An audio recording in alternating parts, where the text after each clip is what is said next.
हाय guys, आज हम is am are के सिंपल प्रेजेंट सेंटेंसेस का यूज करना सीखेंगे। गाइस, इस वीडियो को देखने के बाद is am are simple present sentences से रिलेटेड अगर कोई भी वाक्य होगा तो आप बिना किसी के हेल्प लिए अपने से ट्रांसलेट कर पाओगे। एक बहुत ही आसान तरीका है इन रूल्स को लर्न करने का, जो आज मैं आपको इस वीडियो में बताने जा रहा हूँ। इसमें स्टेप बाय स्टेप आपको बताया गया है कि आप इज एम आर के सिंपल प्रेजेंट सेंटेंसेस को इजीली कैसे इंग्लिश में ट्रांसलेट कर सकते हैं। पहचान: वाक्य के अंत में अगर है, हूँ, है और हो आए और उस वाक्य में कोई काम ना हो रहा हो, कोई क्रिया ना हो रही हो, तो ऐसे वाक्यों को हम प्रेजेंट के इज एम आर के रूल से बनाते हैं। फॉर एग्जाम्पल, राहुल एक अच्छा लड़का है। Rahul is a good boy. मेरा भाई इंजीनियर है। My brother is an engineer. मैं आलसी हूँ। I am lazy. तुम खूबसूरत हो। You are beautiful. इन सभी वाक्यों के अंत में है, हूँ, है और हो आया है और इन वाक्यों में कोई काम करने की बात नहीं की जा रही है, तो वैसे वाक्यों को हम इज एम आर के रूल से बनाते हैं। अगर मैं आपको ये कहता कि राहुल कार चला रहा है, रानी बाजार जाती है, सलमान पढ़ रहा है, मैं पढ़ चुका हूँ, तुम खाना खा रहे हो, एटसेट्रा। अब इन सभी वाक्यों में भी अंत में है, हूँ, है और हो आ रहा है, लेकिन इन वाक्यों को इन रूल से ट्रांसलेट नहीं कर सकते, क्योंकि इन सभी वाक्यों में काम के किए जाने के बारे में बात हो रही है, जैसे कार चलाना, बाजार जाना, पढ़ना, एटसेट्रा। अब जिन वाक्यों में किसी काम के किए जाने की बात होती है, तो ऐसे वाक्यों को हम टेंस के रूल का यूज करके ट्रांसलेट करते हैं। तो गाइज, अब कंफ्यूज मत होना। कभी भी आप कोई सेंटेंस देखें जिसके अंत में है, हूँ, है और हो आए और उसमें कोई भी काम ना किया जा रहा हो, तो आप बिना सोचे इस रूल से उस वाक्य को ट्रांसलेट कर सकते हैं।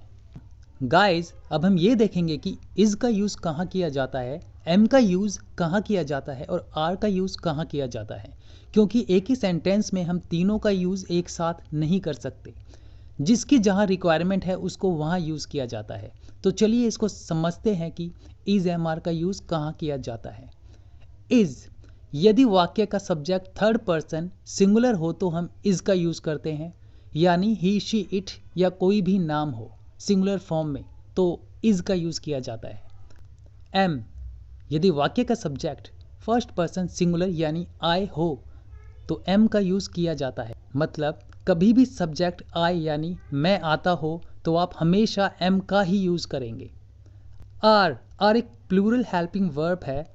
फर्स्ट पर्सन सिंगुलर और थर्ड पर्सन सिंगुलर को छोड़कर जो कुछ भी हो उसमें आपको आर का यूज करना है। ये मैंने आपको बहुत ही सिंपल लैंग्वेज में बताया है ताकि आप इजीली समझ पाओ। First person, second person and third person क्या होते हैं, इसके लिए मैंने एक डेडिकेटेड वीडियो बनाया हुआ है। आप उस वीडियो को भी देख सकते हैं ताकि आपका कॉन्सेप्ट अच्छे से क्लियर हो सके। लेकिन इस वीडियो में भी मैं आपको शॉर्ट में समझा देता हूँ कि पर्सन्स क्या होते हैं। फर्स्ट पर्सन आई और वी होता है।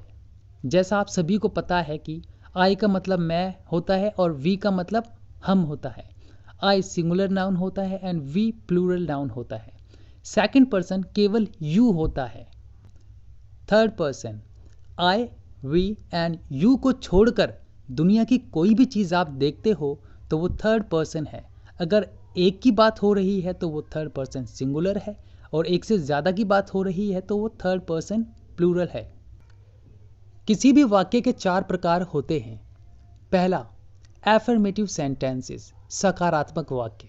सकारात्मक वाक्य वो होता है जिसमें क्या और नहीं दोनों ना हो, उन्हें हम एफर्मेटिव सेंटेंसेस कहते हैं। जैसे राहुल एक अच्छा लड़का है, ये एक एफर्मेटिव सेंटेंसेस। नेगेटिव सेंटेंसेस, नकारात्मक वाक्य।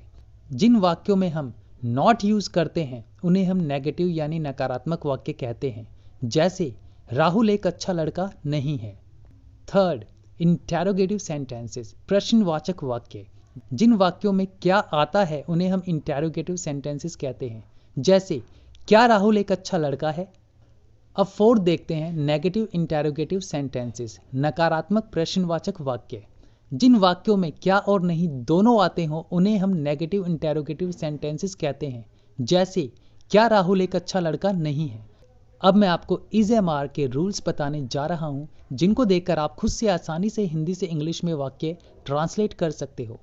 एफर्मेटिव सेंटेंसेस, सकारात्मक वाक्य, subject plus is am are plus object.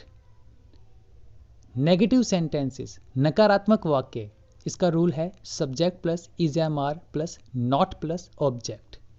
Interrogative sentences, प्रश्नवाचक वाक्य, is am are plus subject plus object plus question mark. कभी भी किसी वाक्य में अगर क्या आ जाए, उसमें कोई सवाल पूछा जा रहा है, प्रश्नवाचक है, तो उसके अंदर हमें हेल्पिंग वर्ब को सब्जेक्ट से पहले लेकर आना होता है। तब यहाँ पर सब्जेक्ट सेकंड पर है और फर्स्ट पर हेल्पिंग वर्ब आ चुका है, is am are plus subject plus object plus question mark. Fourth, negative interrogative sentences, नकारात्मक प्रश्नवाचक वाक्य। इसमें क्या और नहीं दोनों ही आ रहे हैं, is am are plus subject plus not plus object plus question mark.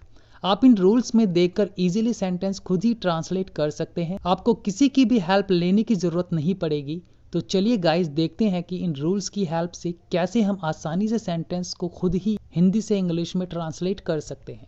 सबसे पहले जब हम किसी भी सेंटेंस को देखें तो सबसे पहले हमें उस सेंटेंस की पहचान को देखना चाहिए, और सेंटेंस की पहचान हमेशा उस वाक्य की एंडिंग को देखकर ही पता चलती है। राहुल एक अच्छा लड़का है, तो इस वाक्य के अंत में है, हूँ, है और हो आ रहा है, और इसमें कोई काम भी नहीं हो रहा है, तो हमें इजीली पता चल चुका है कि ये सेंटेंस इज एम आर के रूल से बनेगा। अब जैसे ही हमें ये पता चला कि ये इज एम आर के रूल से बनेगा, तो उसके बाद हम देखेंगे कि ये इज एम आर के 4 रूल्स हैं, ये उसमें से किस रूल से बनेगा। अब हमें इस रूल्स को फॉलो करना है, सेंटेंस अपने आप ट्रांसलेट हो जाएगा। तो फर्स्ट है सब्जेक्ट, तो वाक्य में सब्जेक्ट राहुल है। नेक्स्ट इसमें दिया है इज एम आर, अब राहुल थर्ड पर्सन सिंगुलर है, तो इसमें इज का प्रयोग किया जाता है, तो यहाँ हमने इज लिखा।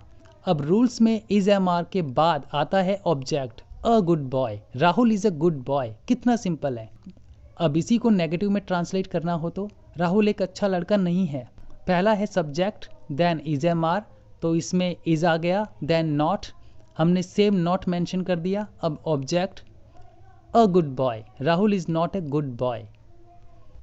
मैं अभी आपको एक ही सेंटेंस से इसलिए समझा रहा हूँ ताकि आपका कॉन्सेप्ट अच्छे से क्लियर हो सके, आप इसे डीपली समझ पाओ। उसके बाद हम अलग अलग सेंटेंसेस की भी प्रैक्टिस कर लेंगे। अब हम इसको इंटेरोगेटिव के रूल से बनाते हैं। क्या राहुल एक अच्छा लड़का है? जब भी आप किसी वाक्य में क्या को देखें तब समझ जाना ये इंटेरोगेटिव के रूल से बनेगा। क्या वाले वाक्यों में हमेशा हेल्पिंग वर्ब स्टार्टिंग में आती है। क्या राहुल एक अच्छा लड़का है? सीधा रूल में देखते हैं, is am are plus subject plus object plus question mark. अब Rahul third person singular subject है, तो सबसे पहले आएगा इज, देन सब्जेक्ट राहुल आएगा, उसके बाद बचा object a good boy, is Rahul a good boy and question mark, sentence complete. इसी तरह से हम नेगेटिव इंटेरोगेटिव का भी एक एग्जांपल देखते हैं। क्या राहुल अच्छा लड़का नहीं है? ये नेगेटिव इंटेरोगेटिव के रूल से बनेगा। आपके लिए एक टास्क है, वीडियो को पॉज करके आप इसे ट्रांसलेट करिए, आप देखेंगे कि आप इजीली इस वाक्य की ट्रांसलेशन कर पाएंगे। क्या राहुल एक अच्छा लड़का नहीं है? सीधे रूल्स में देखते हैं, is am are plus subject plus not plus object plus question mark. Is Rahul not a good boy? आपको रूल्स देखना है, सेंटेंसेस अपने आप बनते हैं।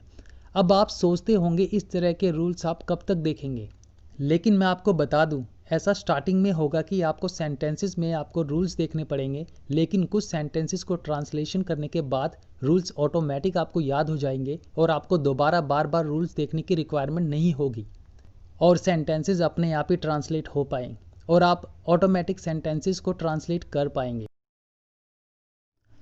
फ्रेंड्स, अगर आपको ये वीडियो पसंद आया है, इससे कुछ सीखने को मिला है, तो लाइक शेयर एंड सब्सक्राइब जरूर कर देना एंड बेल आइकन को हिट करना मत भूलना, जिससे आपको मेरी सारी वीडियोस के नोटिफिकेशन मिलते रहें और आप सभी वीडियोस का बेनिफिट ले पाओ। अगर आप मुझे कुछ सजेशंस देना चाहते हो कि कैसे मैं अपनी वीडियोस को और इम्प्रूव कर सकता हूँ, प्लीज़ वो भी आप मुझे कमेंट बॉक्स में बता सकते हैं। Thanks for watching this video. Bye.